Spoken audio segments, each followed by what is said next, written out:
नमो लोये सौहरिहन्ताणम् नमो लोये सौहृदानम् नमो लोये सौभागिर्यानम् नमो लोये सौज्यायानम् नमो लोये सौत्रिकावती सावनम् ओंकारमिन्दु संयुक्त नित्यम् जायन्ति योगिनः कामदम् औषधम् च ओंकाराय नमो नमः मङ्गलम् भगवान् यो मङ्गलम् गौतमो मङ्गलम् कुन्कुण्डार्यो विजेन्द्रमोसु मङ्गलम् नमः समरिसाराय स्वानुभूत्या चकास्ते स्वभावाय भवाय सर्वाः विभावनिदाता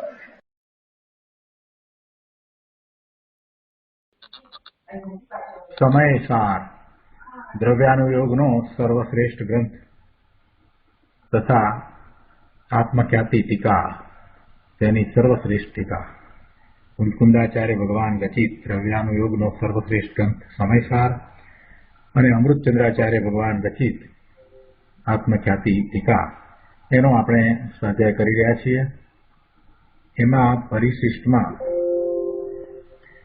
47 શક્તિનો સ્વાધ્યાય શરૂ કર્યો છે. એમાં આપણે બીજી ચિતિ શક્તિનો સ્વાધ્યાય લગભગ પૂરો કરવા આવ્યા છીએ. આ ચિતિ શક્તિ ઉપર પૂજ્ય ગુરુદેવ કાનજી સ્વામીએ જે વિસ્તાર કર્યો છે તે આપણે પ્રવચન રત્નાકરમાંથી સમજીએ. પ્રવચન રત્નાકર ભાગ 11મો, પાના નંબર 23. અહીંયા ત્રીજા પેરેગ્રાફમાં ગુરુદેવ સમજાવે છે કે અંદર આત્મામાં એક વીર્ય ગુણ છે. વીર્ય નામનો ગુણ છે. આત્મબળ નામનો અંદર એક ગુણ છે. એમ કહો કે વીર્ય નામનો ગુણ છે. વીર્ય ગુણ એટલે આત્મબળ. તો અંદર આત્મામાં એક વીર્ય ગુણ છે. આત્મબળ નામનો અંદર એક ગુણ છે. તે સ્ફુરાયમાન થવા વડે ચેતના ગુણના પરિણમનની સાથે બીજા અનંતા ગુણની નિર્મળ પરિણતિની તે રચના કરે છે. આ ગુણ સ્ફુરાયમાન થાય છે તો ચેતના ગુણના પરિણમનની સાથે બીજા અનંતા ગુણની નિર્મળ પરિણતિની તે રચના કરે છે. એટલે કે એવી નિર્મળ પર્યાય થાય છે. અનંત ગુણની નિર્મળ પર્યાય તે વખતે થાય છે. રાગની રચના કરે એ વીર્ય ગુણનું કાર્ય નહીં. દયા, દાન, વ્રત, ભક્તિ ઇત્યાદિના શુભ રાગની રચના કરે એ કાંઈ વીર્ય ગુણનું કાર્ય નથી. આગળ ચોથા પેરેગ્રાફમાં કહે છે કે શુભાશુભ ભાવ થાય તે આત્માની ચીજ નથી. સ્વભાવ પર્યાયની ઉત્પત્તિ થાય તે આત્માના વીર્ય ગુણનું કાર્ય છે. જો અહીંયા વીર્ય ગુણની વાત લીધી અને ગુરુદેવ સમજાવવા તો ચિત્તી શક્તિ જ માગે છે, પણ સાથે સાથે જે વાત એવી આવતી હોય એને સમજાવવી હોય એટલે ગુરુદેવ આ રીતે શરૂઆત કરે. આપણને એમ લાગે કે ચિત્તી શક્તિ સમજાવતા ગુરુદેવે વીર્ય ગુણની વાત કેમ લીધી હશે? વીર્ય ગુણ આત્મામાં છે અને એ વીર્ય ગુણને કારણે આ બીજા અનંતા ગુણોના નિર્મળ પરિણામ થાય છે એ વાત કરી અને કહે છે કે પણ એ શુભાશુભ ભાવ રૂપે પરિણમન થાય એ વીર્ય ગુણનું કાર્ય નથી. શુભાશુભ ભાવ થાય એ ખરેખર આત્માની ચીજ નથી. એટલે પછી એ વીર્ય ગુણનું કાર્ય ક્યાંથી હોય? શુભાશુભ ભાવ એ આત્માની ચીજ હોત તો બરાબર કે એમાં વીર્ય ગુણનું કાર્ય હોય, પણ જે વસ્તુ આત્માની છે જ નહીં એને માટે વીર્ય ગુણ કામ કરે એમ કઈ રીતે કહેવાય? ગુરુદેવ એ વાત અહીંયા સમજાવે છે કે શુભાશુભ ભાવ થાય તે આત્માની ચીજ નથી, પણ સ્વભાવ પર્યાયની ઉત્પત્તિ થાય એવા ગુણ છે, એવો એનો સ્વભાવ છે અને એવા અનંત ગુણોનું પરિણમન છે, એવો ભાવ, એવી પર્યાય એની ઉત્પત્તિ થાય તે આત્માના વીર્ય ગુણનું કાર્ય છે અને તે અંતઃસન્મુખ પુરુષાર્થ વડે દ્રષ્ટિમાં ભગવાન આત્માનો સ્વીકાર કરવાથી પ્રગટ થાય છે. આ સ્વભાવ પર્યાયની ઉત્પત્તિ થાય છે. જેવો સ્વભાવ છે એવા નિર્મળ પરિણામ થાય છે. પર્યાય કહો કે પરિણામ કહો, એ સ્વભાવ પર્યાયની ઉત્પત્તિ થાય છે તે આત્માના વીર્ય ગુણનું કાર્ય છે. અને એવું ક્યારે થાય તો કહે છે કે અંતઃસન્મુખ પુરુષાર્થ વડે દ્રષ્ટિમાં ભગવાન આત્માનો સ્વીકાર કરે પ્રગટ થાય છે. જો બોલવાથી આપણે ભગવાન આત્માનો સ્વીકાર કરીએ કે હા હું આત્મા છું, કે હું જ્ઞાન સ્વરૂપ છું, કે હું નાયક છું, તો એટલા માત્રથી વાત નહીં બને. અહીંયા તો ગુરુદેવ કહે છે કે પુરુષાર્થ પણ કેવો હોય તો અંતઃસન્મુખ પુરુષાર્થ વડે દ્રષ્ટિમાં ભગવાન આત્માનો સ્વીકાર થવો જોઈએ. ખાલી બોલવામાં શબ્દોમાં ભગવાન આત્માનો સ્વીકાર થાય એટલાથી વાત નહીં બને, પણ અંતઃસન્મુખ પુરુષાર્થ વડે એવો પુરુષાર્થ જ્યારે ઉપડે છે અને દ્રષ્ટિ ધ્રુવ તરફ જાય છે, તો એવા અંતઃસન્મુખ પુરુષાર્થ વડે દ્રષ્ટિમાં ભગવાન આત્માનો સ્વીકાર થયો એમ કહેવાય છે. ધ્રુવનું લક્ષ્ય કરતા ત્યારે એવા નિર્મળ પરિણામ થાય છે, ત્યારે સાચા અર્થમાં એમ કહેવાય કે એને પોતાના સ્વરૂપનો સ્વીકાર થયો છે. ભગવાન આત્માનો જ્યાં દ્રષ્ટિમાં સ્વીકાર કર્યો ત્યાં અનંત શક્તિઓ પર્યાયમાં નિર્મળ ઉછળે છે. આ વાત જીવત્વ શક્તિ વખતે પણ ગુરુદેવે કહી હતી અને અત્યારે પણ ફરીથી આ વાત ગુરુદેવ કહી રહ્યા છે કે આ અંતઃસન્મુખ થઈ જે નિજ પરમ આત્મદ્રવ્યનો સ્વીકાર કરે, આ અંતઃસન્મુખ થઈ જે નિજ પરમાત્મ દ્રવ્યનો સ્વીકાર કરે, પરમ આત્મદ્રવ્ય નિજ પોતાનું પરમ આત્મદ્રવ્ય પરમાત્મ દ્રવ્ય એનો સ્વીકાર કરે તેની અહીંયા વાત છે. માત્ર ઉપરથી હા પાડે એની વાત નથી, પણ એવો અંતઃસન્મુખ થઈ અને જે સ્વીકાર કરે તેની વાત છે કે નિજ પરમાત્મ દ્રવ્યનો સ્વીકાર કરે તો એને એવા નિર્મળ પરિણામ થાય છે. એટલે અનંત શક્તિઓની પર્યાય એ નિર્મળ પર્યાય ઉછળે છે. જ્ઞાન માત્ર આત્મામાં એ ઉછળે છે, એટલે જ્ઞાનમાં એ અનુભવમાં આવે છે. ગુરુદેવ કહે છે કે અરે ભાઈ, નિજ પરમાત્મ દ્રવ્ય તો ત્રિકાળ શુદ્ધ એક ચિત્ત સ્વભાવપણે અંતરમાં બિરાજે છે. એટલે એમાં બહારમાં દ્રષ્ટિ કરવાથી કાંઈ થતું નથી. જે વસ્તુ અંતરમાં પડી છે, અંદરમાં પડી છે, એનું લક્ષ્ય કરવું જોઈએ. પરમાં ઉપયોગને રમાડ્યા કરશે તો કાંઈ લાભ થવાનો નથી. વધુમાં વધુ શુભભાવ થાય, પણ એથી વિશેષ કાંઈ થશે નહીં. એ શુભભાવ છે એ પણ બંધનું કારણ છે. અહીંયા તો કહે છે કે અંતઃસન્મુખ થઈને નિજ પરમાત્મ દ્રવ્યનો સ્વીકાર કર, પણ અજ્ઞાનીને એનો સ્વીકાર ક્યાં છે? એ તો અંતઃસન્મુખ થઈ એની દ્રષ્ટિ કરતા એનો સ્વીકાર થાય છે અને ત્યારે એને જ્ઞાન માત્ર ભાવની અંદર જીવત્વ, ચિત્તિ, દશી, વીર્ય આદિ અનંત શક્તિઓ પર્યાયમાં પ્રગટ થાય છે. એ અંતઃસન્મુખ થઈ અને દ્રષ્ટિ કરતા સાચો પુરુષાર્થ થાય છે અને ત્યારે આ બધી શક્તિઓ પર્યાયમાં પ્રગટ થાય છે. જીવત્વ, ચિત્તિ, દશી, વીર્ય અનંત શક્તિઓ પર્યાયમાં પ્રગટ થાય છે. એટલે ચિત્તિ શક્તિ કઈ રીતે પ્રગટ થાય એની વાત ગુરુદેવે સમજાવી.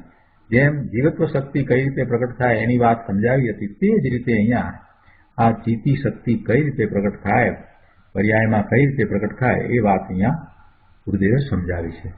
અને આનું નામ ધર્મ છે. આ જ મોક્ષ માર્ગ છે. બાકી આ સિવાય બાહ્ય વ્રત, તપ, ભક્તિ આદિ બધું થોથા છે. જો અહીં બીજી ચિત્તિ શક્તિનું વર્ણન ચાલે છે.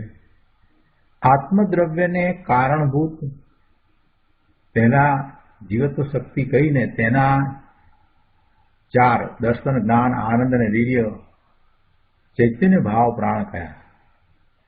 આવા ચૈતન્ય ભાવ પ્રાણ વડે જીવ અનાદિથી જીવે છે, જીવતો હતો અને અનંતકાળ જીવશે. જીવત્વ શક્તિને કારણે એનું જીવન છે. એનું જીવન કાંઈ શરીરને કારણે નથી. અને શરીરને, ઇન્દ્રિયો ને આયુષ અને શ્વાસોશ્વાસ અને મન, વાણી આ આ બધું જે 10 પ્રાણ જે કયા છે એ તો જળ પ્રાણ છે. એ જળ પ્રાણથી એનું કાંઈ જીવન નથી. જો જળ પ્રાણથી એનું જીવન હોત તો એ શરીર વિનાનો હોય જ નહીં. ભગવાન આત્મા શરીર વિના રહી શકે જ નહીં. તો પછી સિદ્ધ દશા થાય જ નહીં. અનંત સિદ્ધો થયા છે અને એ શરીર રહિત છે અને શરીર રહિત દશામાં એ સુખ શાંતિ આનંદમાં જીવી રહ્યા છે. એટલે એવું જીવત્વ કે જેને શરીરની ઇન્દ્રિયોની શ્વાસોશ્વાસની કે મનની કે વાણીની કે આયુષની કાંઈ જરૂર નથી, એવું જીવન આત્માનું છે અને એ જીવત્વ શક્તિને કારણે છે. એટલે નકામાનો એ શરીરને કારણે પોતાનું જીવન માની અને આ જીવનને વેડફી રહ્યો છે. શરીરને કારણે એનું જીવન નથી. શરીર તો સંયોગે મળ્યું છે. પૂર્વે જેવા ભાવ કર્યા હતા એવા ભાવ અનુસાર એના નિમિત્તે જે કર્મ બંધાયા અને એ જળ કર્મના નિમિત્તે એને આ શરીર પ્રાપ્ત થયું છે. એટલે જે શરીર સાથે રહેવાનું થયું છે એ વાસ્તવમાં એનું જીવન નથી, એ તો સંયોગ છે. શરીર સાથે રહેવું એ તો સંયોગ છે, એ જીવન નથી. જીવન તો ત્રિકાળ છે. જીવન ત્રિકાળ છે તો એ ત્રિકાળ જીવનનું કારણ શું હોય? એ શરીરથી જુદું જ કાંઈક કારણ હોય. એટલે એ જીવત્વ શક્તિ છે. અને પછી જીવત્વ શક્તિને વિશે એમ કહ્યું કે જ્યારે જીવત્વ શક્તિ છે તો એ જીવત્વ શક્તિ એટલે એ જીવન કેવું છે? તો કે એ ચૈતન્યમય જીવન છે. અને એ ચૈતન્યમય જીવન છે એ ચિતિ શક્તિને કારણે છે. અને આવી ચિતિ શક્તિ દ્રવ્યમાં અને ગુણમાં તો વ્યાપે છે, પરંતુ એ નિર્મળ પર્યાયમાં પણ વ્યાપે છે. નિર્મળ પર્યાયમાં ક્યારે કેવી રીતે વ્યાપે છે? તો કે જ્યારે એ અંતર સન્મુખ થઈ અને નિજ આત્મદ્રવ્યનો સ્વીકાર કરીને ધ્રુવ તરફ એના જ્ઞાન દર્શનના ઉપયોગને ઢાળે છે, ત્યારે એને નિર્મળ પરિણામ થાય છે. અને એમાં એ સ્થિતિ શક્તિ જે ત્રિકાળ પડી છે એનું પરિણમન એટલે એની પર્યાય પ્રગટ થાય છે. એમ એ નિર્મળ પર્યાયમાં ચિતિ શક્તિ વ્યાપે છે. અહીંયા ફરીથી એ વાત લીધી કે ચિતિ શક્તિ કઈ રીતે પ્રગટ થાય. બધા જ ગુણોની બધી જ પર્યાયો જે રીતે પ્રગટ થાય છે એને સમજાવ્યું કે પોતાના સ્વરૂપનું લક્ષ કરતા એવા અનંત ગુણની અનંત શક્તિઓની પર્યાય પ્રગટ થાય છે અને એ જ સમ્યક દર્શન સમ્યક ચારિત્ર છે અને એ જ મોક્ષનો માર્ગ છે. અહીંયા આગળ સમજાવે છે કે લોકો તો એમ કહે છે કે જીવો અને જીવવા દો. જીવ અનાદિથી જીવે છે એ તો ચૈતન્ય ભાવ સહિત પોતાની જીવત્વ શક્તિને કારણે જીવે છે. અને આ બધા લોકો શું માને છે અને શું કહે છે?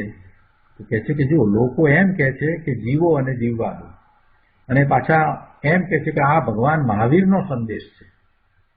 જીવો અને જીવવા દો, આ ભગવાન મહાવીરનો સંદેશ છે. અને પાછા એ રથયાત્રા વખતે એ પોકાર કરીને એવા પ્રસંગો જ્યારે હોય ત્યારે પોકારીને બોલે છે કે ભગવાન મહાવીરનો સંદેશ જીવો અને જીવવા દો. આ બધું શું છે? ભગવાન મહાવીરનો એવો સંદેશ છે?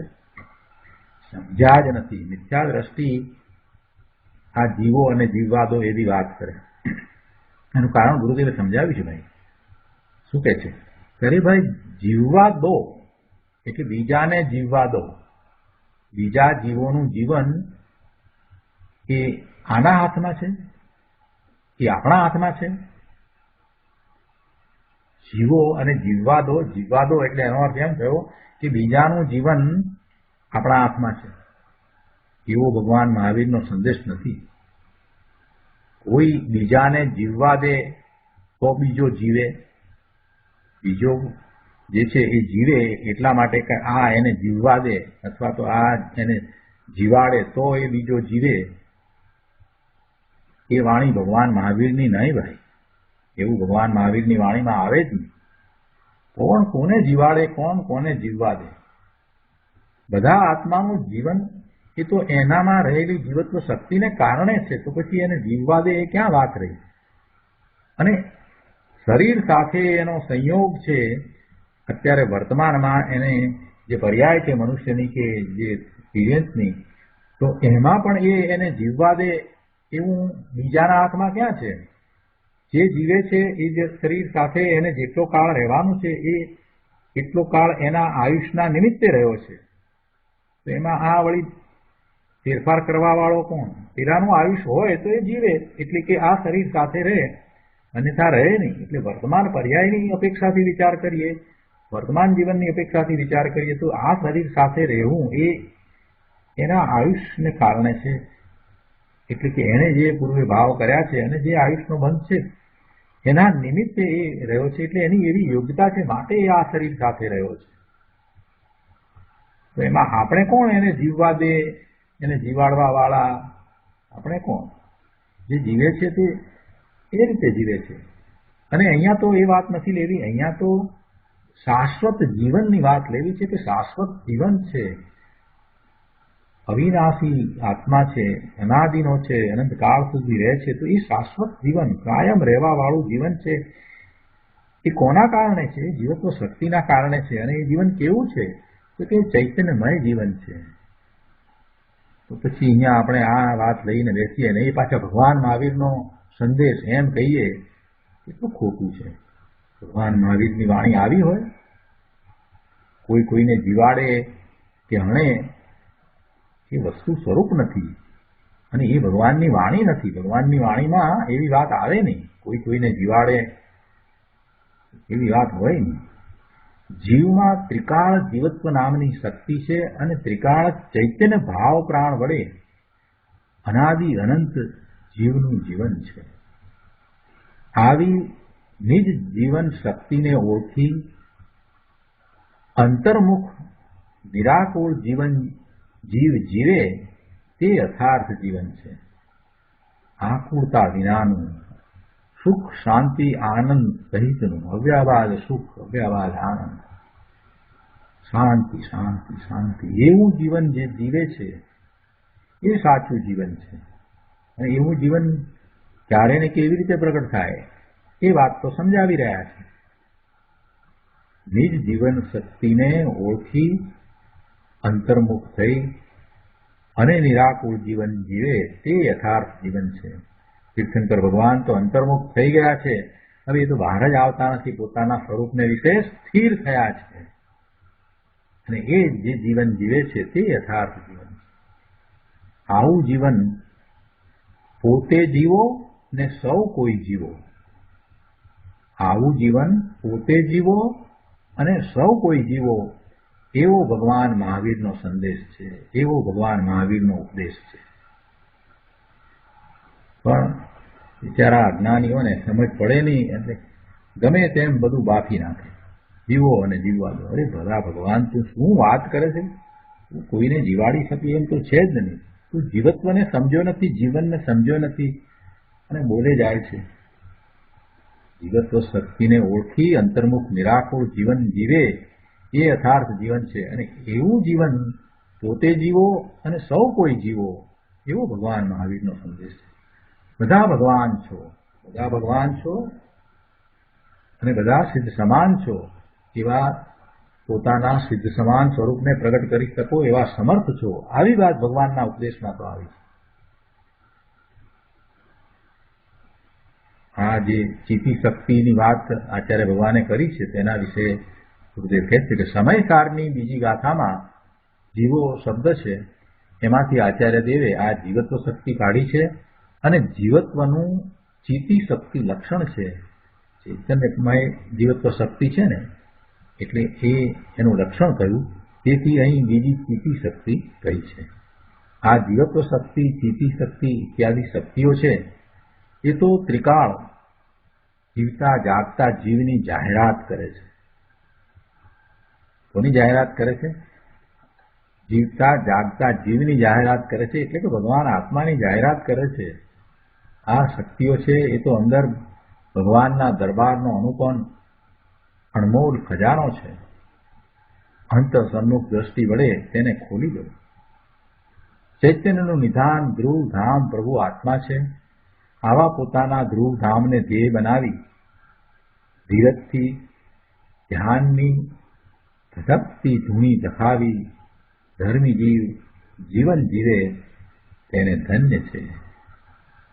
સૌ જીવો આવું જીવન જીવો એવો ભગવાન મહાવીરનો સંદેશ છે. તો આ પ્રમાણે આ બીજી ઈચ્છિતી શક્તિ અહીં પૂરી થઈ. હવે આગળ કહે છે આચાર્ય ભગવાન કે અનાકાર ઉપયોગમયી દશી શક્તિ. અનાકાર ઉપયોગમયી દશી શક્તિ.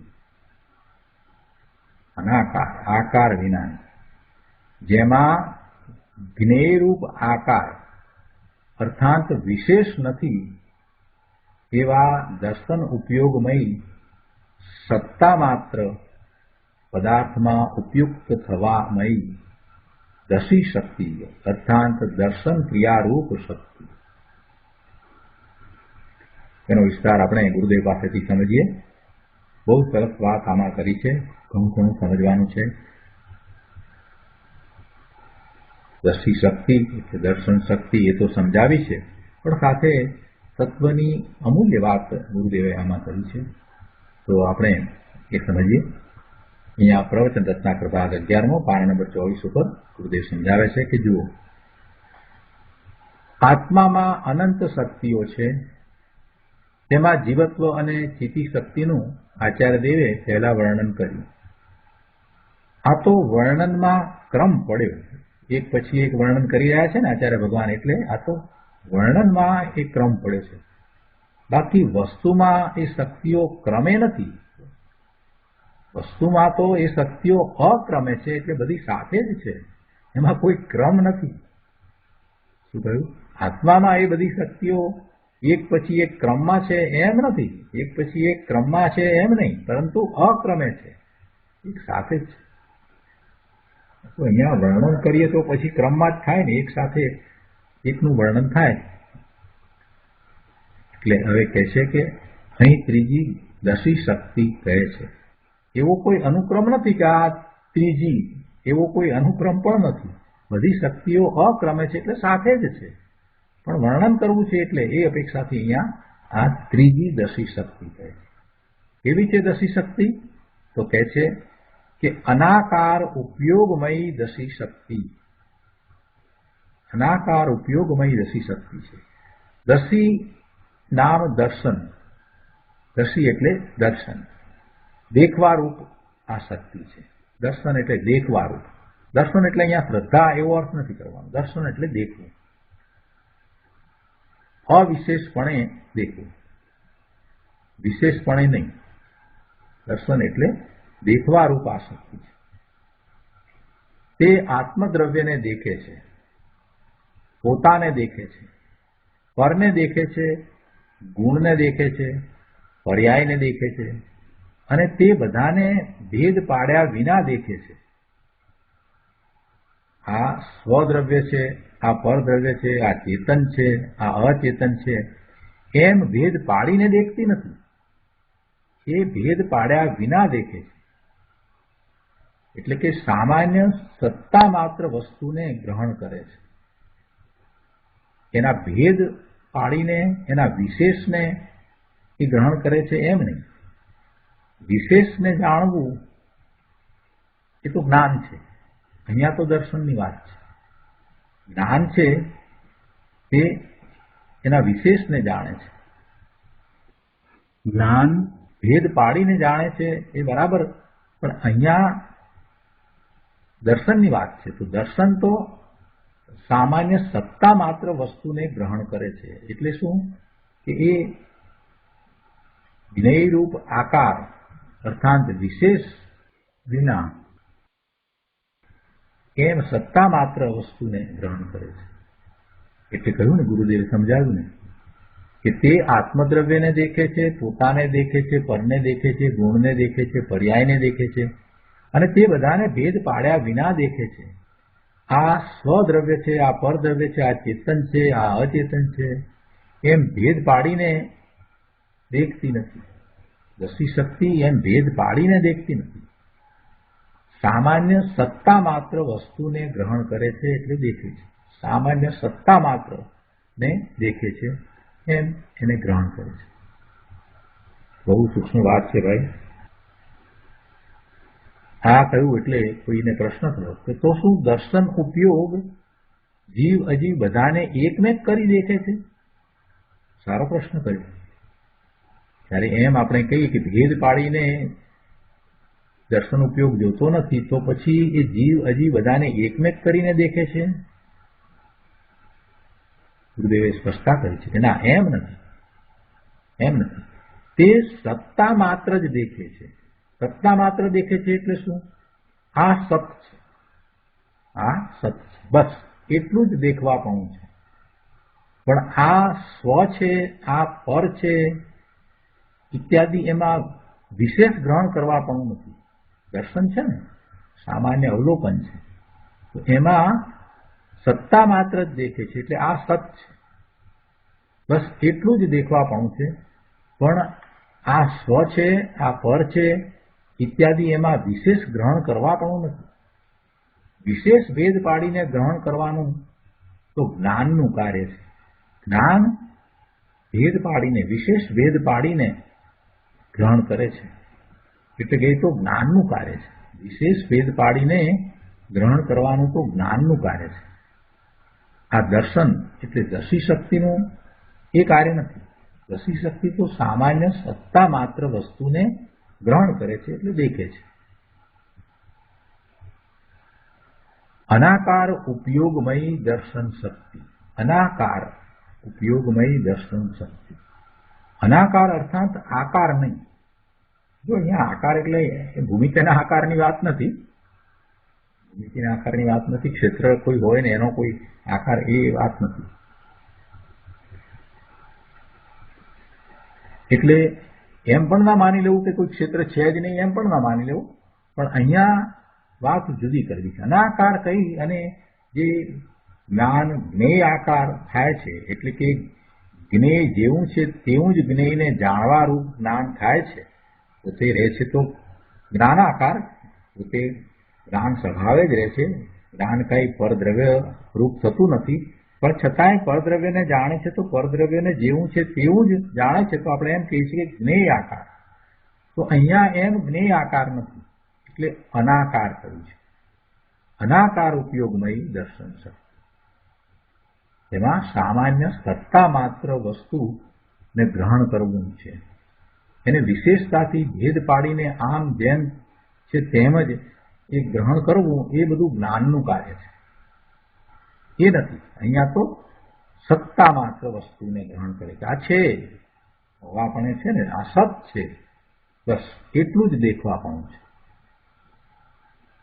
એટલે છે કે અનાકાર ઉપયોગમય દર્શન શક્તિ છે અને અનાકાર અર્થાત આકાર નહીં. એટલે શું તેનો આકાર નામ ક્ષેત્ર નથી એટલે એને ક્ષેત્ર નથી એમ નહીં. ક્ષેત્રના આકારની વાત નથી. ક્ષેત્ર તો છે જ એટલે ક્ષેત્રને વિશે તો છે જ. આત્માના જેટલા પ્રદેશ છે એ દરેક પ્રદેશને વિશે આ શક્તિ રહી છે. ભગવાન આત્માનું જે અસંખ્ય પ્રદેશી ક્ષેત્ર છે તે જ ક્ષેત્ર આ શક્તિનું પણ છે. એ જ ક્ષેત્ર શક્તિનું છે. સર્વ અનંત ગુણનું આ એક જ ક્ષેત્ર છે.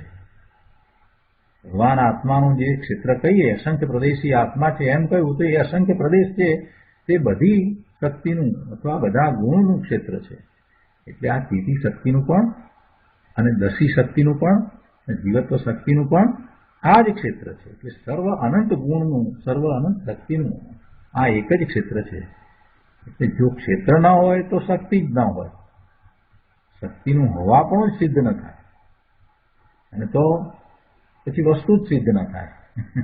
શક્તિ નથી તો પછી ગુણ નથી તો દ્રવ્ય ક્યાં રહ્યું?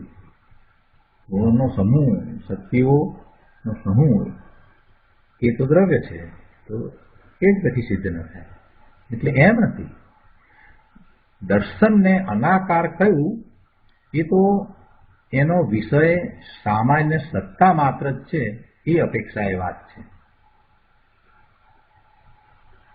આ ચીજ આત્મા છે, આ ચીજ જળ છે, આ સ્વ છે, આ પર છે, આ જીવ છે, આ જ્ઞાન છે, એમ ભેદરૂપ આકારનું ગ્રહણ દર્શન શક્તિમાં નથી. બધું સામાન્ય સતપણે ગ્રહણ કરે છે, એવું સતપણે ગ્રહણ કરવાનું હોય છે. આ રસી શક્તિનું સામર્થ્ય તો જુઓ કે તેનું ક્ષેત્ર તો અસંખ્ય પ્રદેશી જ છે, પણ આખા લોકાલોકને દેખી લેનારા કેવળ દર્શનરૂપ થાય એવું એનું અપરિમિત દેહ જ સામર્થ્ય છે. આ રસી શક્તિ ભલે સત્તા માત્ર વસ્તુને દેખે છે, સત્તા માત્ર વસ્તુને ગ્રહણ કરે છે, અને એ ભેદરૂપ આકારનું ગ્રહણ રસી શક્તિમાં થતું નથી. છતાંય એનું સામર્થ્ય કેવું છે? ગુરુદેવ કહે છે કે એનું સામર્થ્ય તો ભાઈ જુઓ તમે, એનું સામર્થ્ય તો કેવળ દર્શનરૂપ થાય એવું એનું અપરિમિત દેહ જ સામર્થ્ય છે. આખા લોકાલોકને દેખી લેનારા કેવળ દર્શનરૂપ થાય એવું એનું અપરિમિત દેહ જ સામર્થ્ય. અને ક્ષેત્રની તો વાત કરી કે કયા ક્ષેત્રમાં છે, તો આત્માના બધા ક્ષેત્રને વિશે છે. તો અલૌકિક વસ્તુ છે. કરુણા કરીને ગુરુદેવ સમજાવે છે કે ભાઈ તારી વસ્તુ આવી અપાર અનંત સમૃદ્ધિથી ભરી છે, પણ તે તારા ચૈતન્ય નિધાનમાં નજર કરી નહીં. તારા નિધાન, ચૈતન્ય નિધાન જે અંદરમાં પડ્યા છે એનું તે લક્ષ કર્યું નહીં.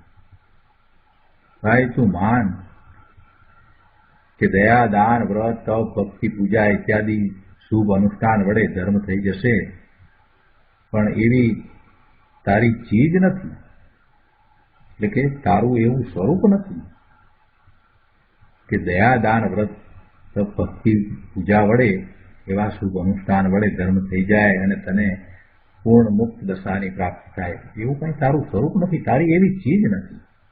તારી ચીજ તો અલૌકિક ચીજ છે ભાઈ. લોકમાં કોઈ એવી ચીજ નથી જેની સાથે તું તારી ચીજને સરખાવે.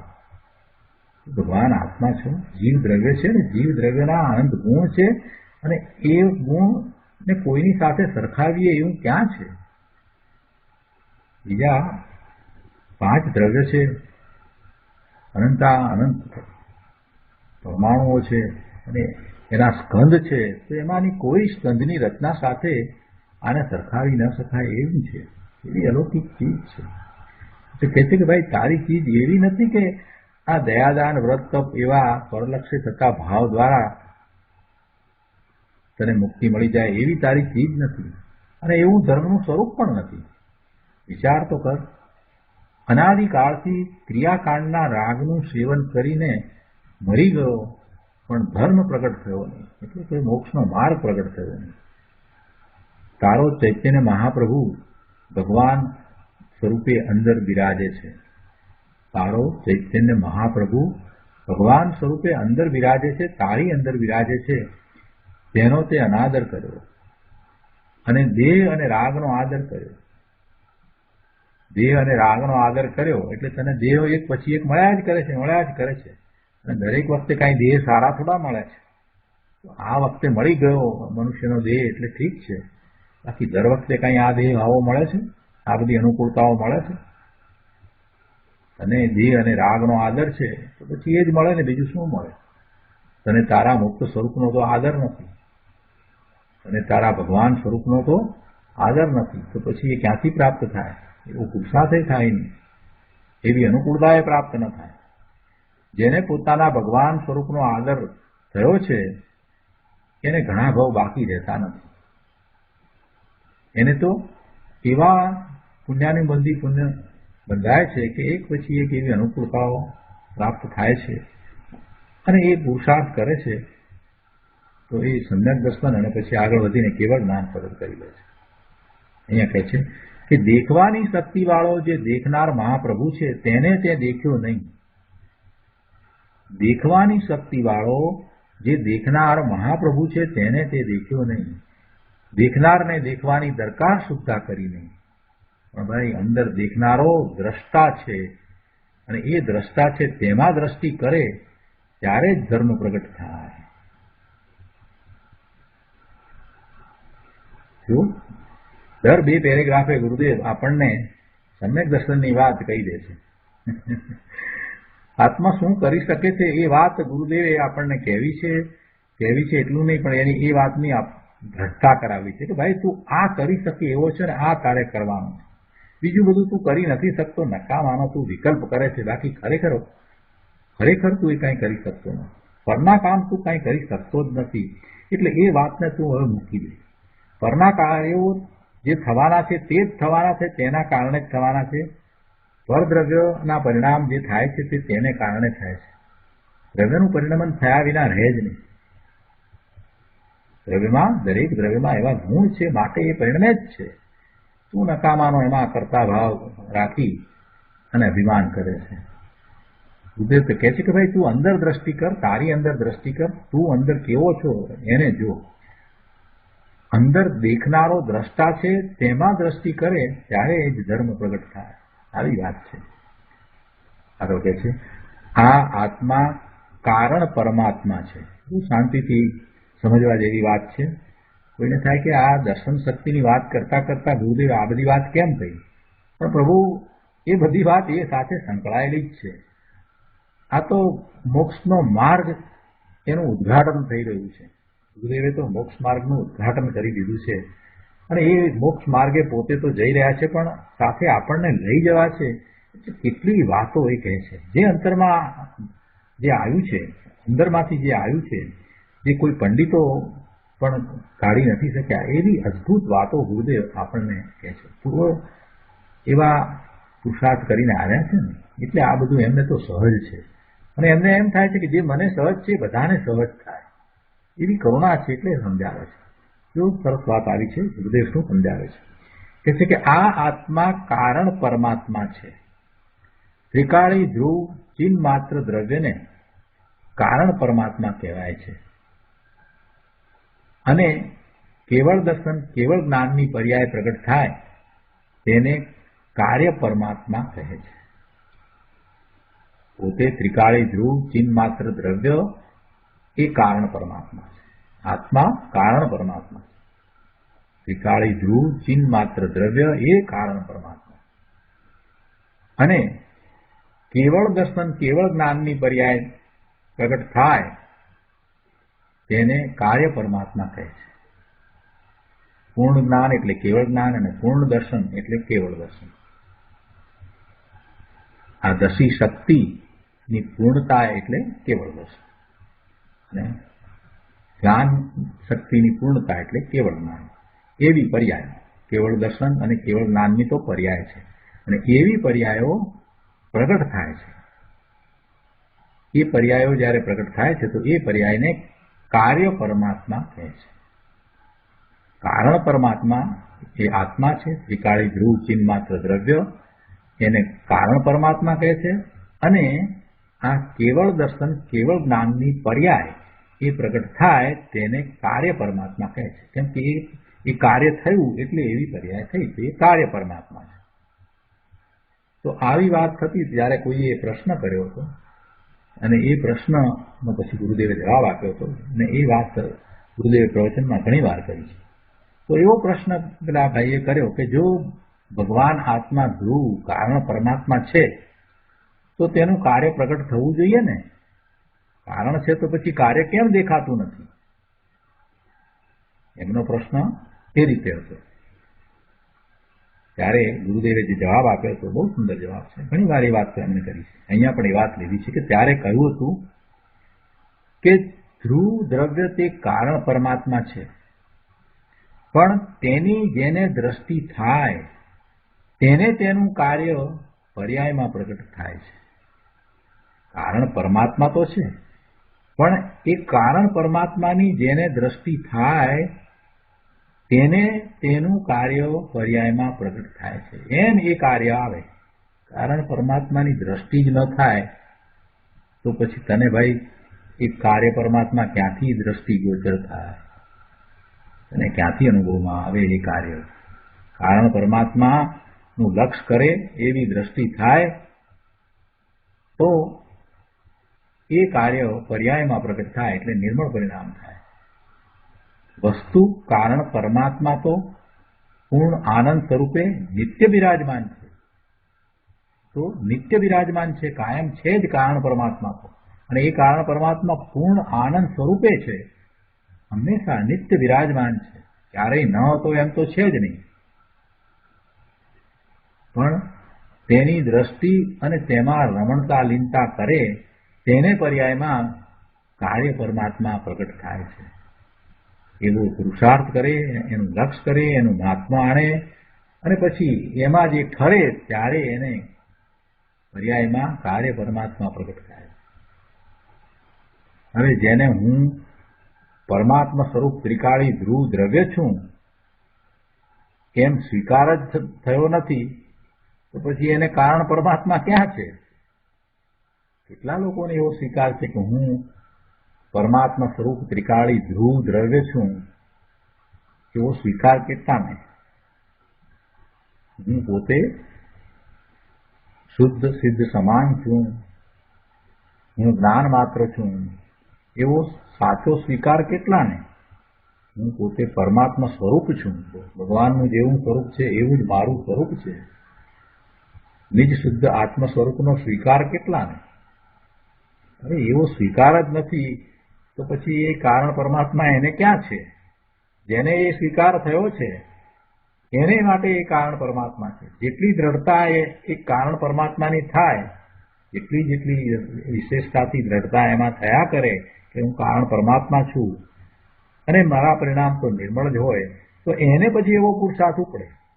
અને જ્યારે એવો અનુભવ થાય, પોતાના કારણ પરમાત્મા સ્વરૂપનો સ્વીકાર અનુભવ દ્વારા થાય, ત્યારે જે કાર્ય થાય છે એ કાર્ય પરમાત્મા, એ નિર્મળ પરિણામ છે. એ કેવળ દર્શન, કેવળ જ્ઞાનના પરિણામ પ્રગટ થાય છે. દેખવાની શક્તિનો ધરનારો અનંત શક્તિ સંપન્ન પ્રભુ કારણપણે શાશ્વત વિદ્યમાન છે. પણ તેનું ભાન કર્યા વિના, તેનો દ્રષ્ટિમાં સ્વીકાર કર્યા વિના કારણ પરમાત્મા છે એ ક્યાં રહ્યું? ગુરુદેવ ફરીથી કરુણા કરીને કહે છે કે ભાઈ, ઉપયોગને અંતરમાં વાળી ત્રિકાળી દ્રવ્યના જ્ઞાન શ્રદ્ધાન પ્રગટ કરે તેને જ હું કારણ પરમાત્મા છું એમ નિશ્ચય થાય છે. અને તેને જ અંતરલીનતા વડે કેવળ દર્શન, કેવળ જ્ઞાન રૂપ કાર્ય પ્રગટ થાય છે. પેલા કહ્યું હતું ને કે આ દસી શક્તિ, દર્શન શક્તિનું સામર્થ્ય કેટલું? તો કહે છે કે કેવળ દર્શન પ્રગટ થાય એટલું એનું સામર્થ્ય છે. એમ જે કહ્યું હતું ને એ વાત આ રીતે સમજાવી કે કઈ રીતે કેવળ દર્શન થાય. આખા લોકાલોકને દેખી લેનારા કેવળ દર્શન રૂપ થાય એવું એનું અપરિમિત બેહદ સામર્થ્ય છે. તેનું આ દસી શક્તિનું, દર્શન શક્તિનું. અને એ કઈ રીતે થાય એ વાત ગુરુદેવે અહીંયા આ રીતે સમજાવી. આગળ અહીંયા 25મા પાના ઉપર બીજા પેરેગ્રાફમાં કહે છે કે આત્મા પૂર્ણ આનંદ પ્રભુ અનંત શક્તિનો પિંડ ત્રિકાળ એક રૂપ દ્રવ્ય છે. પૂર્ણ આનંદ પ્રભુ અનંત શક્તિનો પિંડ ત્રિકાળ એક રૂપ દ્રવ્ય છે. બધું આવી ગયું. આ વાક્યના બધા શબ્દોને જુદા પાડી અને એના ઉપર વિચાર કર્યા કરે આખો દિવસ નીકળે એવું છે. આત્મા પૂર્ણ આનંદ પ્રભુ અનંત શક્તિનો પિંડ ત્રિકાળ એક રૂપ દ્રવ્ય છે. આગળ કહે છે કે શક્તિ અને શક્તિવાનનો ભેદ પણ જેમાં નથી એવા આ અભેદ એક રૂપ સામાન્યને વિષય બનાવી તેના પ્રતીતિ અને અનુભવ કરે તેનું નામ સમ્યક દર્શન છે. શક્તિ અને શક્તિવાનનો ભેદ, ગુણ ગુણીનો ભેદ પણ જેમાં નથી એવા આ અભેદ એક રૂપ સામાન્યને વિષય બનાવી, એટલે કે એમાં ગુણ ગુણીનો ભેદ તો કાઢી નાખે પણ સાથે પર્યાય પણ નીકળી ગઈ. એક રૂપ સામાન્યને વિષય બનાવી તેના પ્રતીતિ અને અનુભવ કરે તેનું નામ સમ્યક દર્શન છે. દ્રષ્ટિનો વિષય છે એમાં પેલી બદલાતી પર્યાય નથી, અને એ રીતે એ દ્રષ્ટિનો વિષય છે એમાં ગુણગુણીનો ભેદ પણ નથી. એટલે આ રીતે ગુરુદેવે કહ્યું કે શક્તિ અને શક્તિવાનનો ભેદ પણ જેમાં નથી એવા આ અભેદ એક રૂપ સામાન્યને વિષય બનાવી તેના પ્રતીતિ અને અનુભવ કરે તેનું નામ સમ્યક દર્શન છે.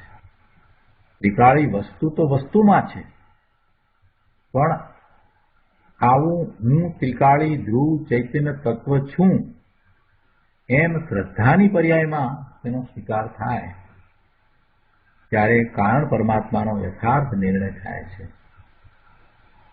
ત્રિકાળી ચીજ છે તે કાંઈ પર્યાયમાં આવતી નથી, પણ ત્રિકાળી દ્રવ્યનું જ્ઞાન અને શ્રદ્ધાન પર્યાયમાં પ્રગટે છે, અને ત્યારે આ હું કારણ પરમાત્મા છું એમ એનો વાસ્તવિક સ્વીકાર થાય છે. દસીના વિષયને એટલે દ્રષ્ટાને દેખ્યા વિના, દસીનો વિષય શું? દ્રષ્ટા આત્મા, એને દેખ્યા વિના તેની પ્રતીતિ કેવી? દસીના વિષયને એટલે દ્રષ્ટાને દેખ્યા વિના તેની પ્રતીતિ કેવી? અને વિના પ્રતીતિ કારણ પરમાત્મા છું એ વાત ક્યાં રહે છે? એની દ્રષ્ટિ કર, ભગવાન આત્માની દ્રષ્ટિ કર, અને પછી એવી પ્રતીત રહેશે. અહીં કહે છે આત્મામાં અનાકાર ઉપયોગની એક દસી શક્તિ છે. અનાકાર ઉપયોગની એક દસી શક્તિ છે, તો તેનું કાર્ય શું? તો કહે છે કે આ આત્મા, આ જ્ઞાન, આ દર્શન, આ પર્યાય, આ હેય ને આ ઉપાધેય એમ કોઈ ભેદ પાડ્યા વિના જે સામાન્ય પ્રતિભાસ થાય છે તે દસી શક્તિનું કાર્ય છે. સામાન્ય પ્રતિભાસ તે દસી શક્તિનું, દર્શન શક્તિનું કાર્ય છે. ભેદ જેનો વિષય નથી એવી અનાકાર અથવા તો નિરાકાર, ભેદ જેનો વિષય નથી એવી અનાકાર ઉપયોગમયી દસી શક્તિ છે. એટલે તો શાસ્ત્રમાં એમ પણ આવે છે ને કે નિરાકાર દર્શન ઉપયોગ અને સાકાર જ્ઞાન ઉપયોગ એમ કહે છે ને. અહીંયા એ વાત કરી છે કે ભેદ જેનો વિષય નથી એવી અનાકાર ઉપયોગમયી દસી શક્તિ છે, એવી ઉપયોગમયી દસી શક્તિ છે. અનાકાર એટલે વિશેષ વિના સામાન્યપણે દેખવું, સામાન્ય પ્રતિભાસ, જેમાં જ્ઞેયરૂપ આકાર નથી, વિશેષ નથી, જેમાં સત્તા માત્ર પદાર્થનો પ્રતિભાસ છે, એવી સામાન્ય અવલોકન માત્ર દસી શક્તિ છે. સત્તા માત્રનો સ્વીકાર, સત્તા માત્રનું ગ્રહણ કરવું, વિશેષનું ગ્રહણ કરવું, ભેદ પાડીને ગ્રહણ કરવું, એ કાર્ય તો જ્ઞાનનું છે. અહીંયા તો દર્શન શક્તિની વાત છે, દસી શક્તિની વાત છે, તો એમાં તો સત્તા માત્ર પદાર્થનો પ્રતિભાસ છે, એવી સામાન્ય અવલોકન માત્ર દસી શક્તિ છે. આ દસી શક્તિ સૂક્ષ્મ છે. ભેદ પાડીને વિશેષપણે જાણવું એ તો જ્ઞાનનું કાર્ય છે. આ આત્મા છે એમ નિર્ણય થયો એ તો જ્ઞાન છે. તે જ્ઞાનના થવા પહેલા સદમસ્તને દસી શક્તિમાં સામાન્ય પ્રતિભાસ રૂપ ઉપયોગ વર્તે છે. પહેલા દર્શન અને પછી જ્ઞાન. એટલે પહેલા સામાન્ય અવલોકન એવો પ્રતિભાસ અને પછી વિશેષતાથી જાણવું એવું જ્ઞાન. એમ દર્શન જ્ઞાન હોય છે.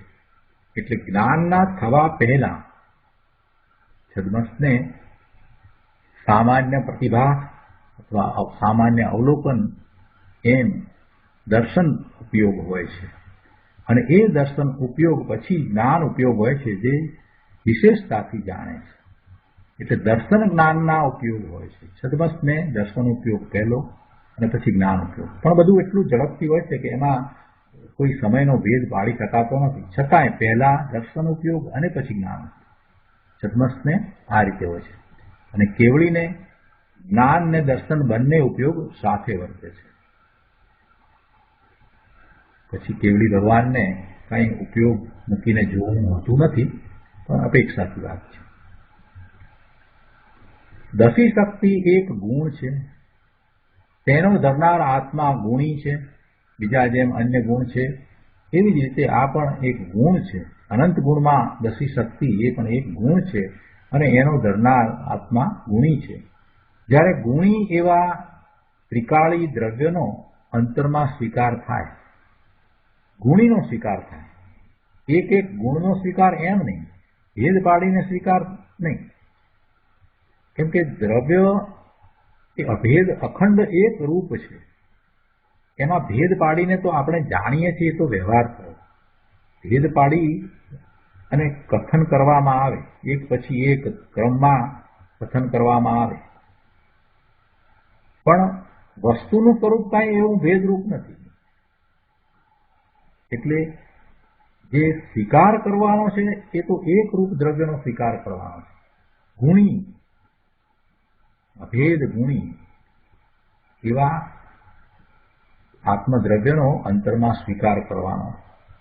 એવો સ્વીકાર થાય ત્યારે દસી શક્તિ પર્યાયમાં ઉછળે છે, તેનું પર્યાયમાં પરિણમન થાય છે. દેખવારૂપ પર્યાય થાય છે. દેખવારૂપ સ્વભાવ રૂપણે હતો તેનું પર્યાયમાં પરિણમન થઈ અને દેખવારૂપ કાર્ય પ્રગટ થાય છે.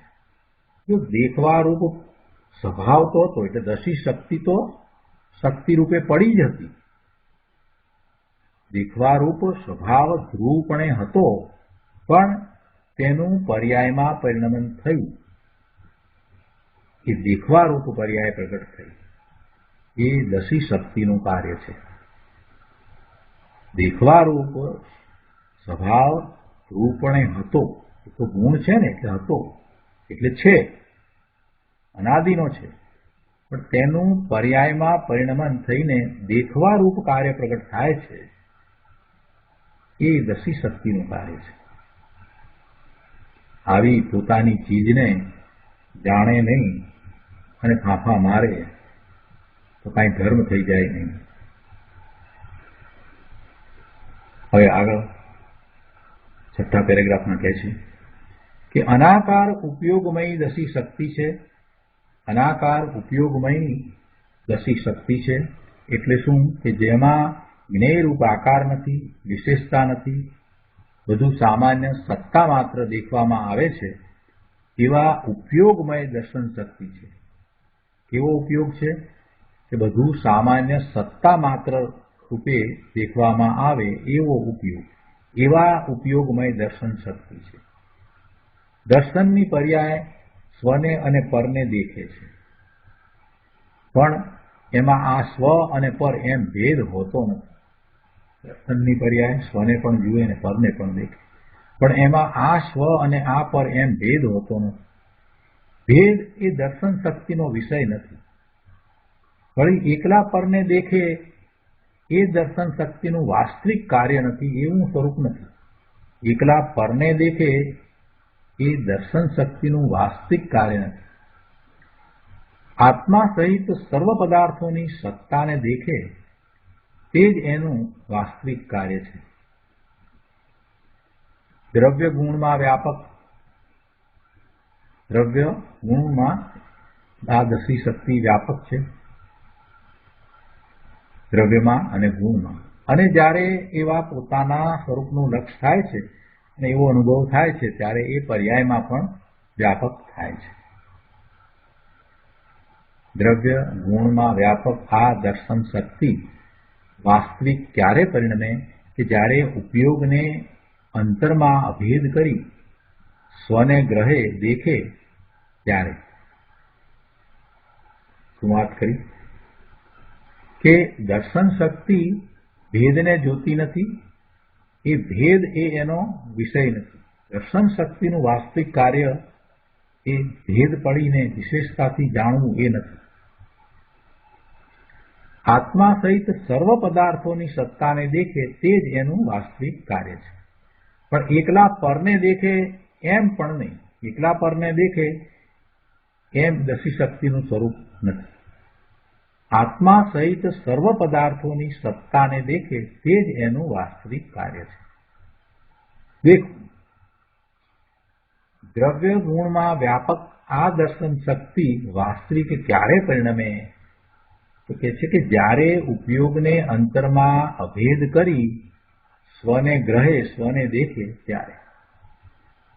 આ સિવાય એકલા પરને જાણતા પહેલા અજ્ઞાનીને તેનું જે સામાન્ય દર્શન થાય છે તે શક્તિનું વાસ્તવિક કાર્ય નથી. એ તો અદર્શન છે, અજ્ઞાનતા છે. આપણે ઉદાહરણ આપીને સમજાવવા માટે એ વાત કરીએ છીએ કે પહેલા દર્શન છે, સામાન્ય પ્રતિભાસ છે, સામાન્ય અવલોકન છે, અને પછી વિશેષતાથી જ્ઞાન છે. અને આપણે દર વખતે ઉદાહરણ આપીએ છીએ કે ભાઈ કોઈ સામેથી આવે છે, પ્રતિભાસ છે, પછી નજીક આવે છે તો આપણને ખબર પડે છે કે આ તો ગિરીશભાઈ છે. તો જે સામાન્ય પ્રતિભાસ કોઈક છે જે થયો એ દર્શન છે, અને પછી આ ગિરીશભાઈ છે એમ જે જાણ્યું તે જ્ઞાન છે. આ આપણે સમજવા માટે દાખલો આપીએ છીએ, ઉદાહરણ આપીએ છીએ. પણ એમાં જે સામાન્ય અવલોકન છે ને એ સામાન્ય અવલોકન જે પરલક્ષ્ય છે એ દસી શક્તિનું વાસ્તવિક કાર્ય નથી. એ અહીંયા તો સમજાવવું છે. પણ આત્મા સહિત સર્વ પદાર્થોની સત્તાને દેખે તે જ એનું વાસ્તવિક કાર્ય છે, એવું એનું વાસ્તવિક સ્વરૂપ છે. એટલે કહે છે અહીંયા કે એકલા પરને જાણતા પહેલા, પરને જાણે તો જ્ઞાન દ્વારા, એટલે પરને જાણતા પહેલા સામાન્ય દર્શન થાય કોને? અજ્ઞાનીને. તો એ દસી શક્તિનું વાસ્તવિક કાર્ય નથી. એ તો અદર્શન છે, અજ્ઞાનતા છે. જેમ અજ્ઞાન કહીએ એવી રીતે આ અદર્શન છે. દસી શક્તિનું તે વાસ્તવિક કાર્ય નથી.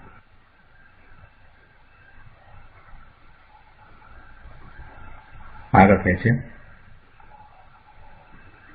દસી શક્તિવાળા દ્રવ્યને દેખવાથી પોતાને અને પરને ભેદ પાડ્યા વિના દેખવાની પર્યાય ઉત્પન્ન થાય છે,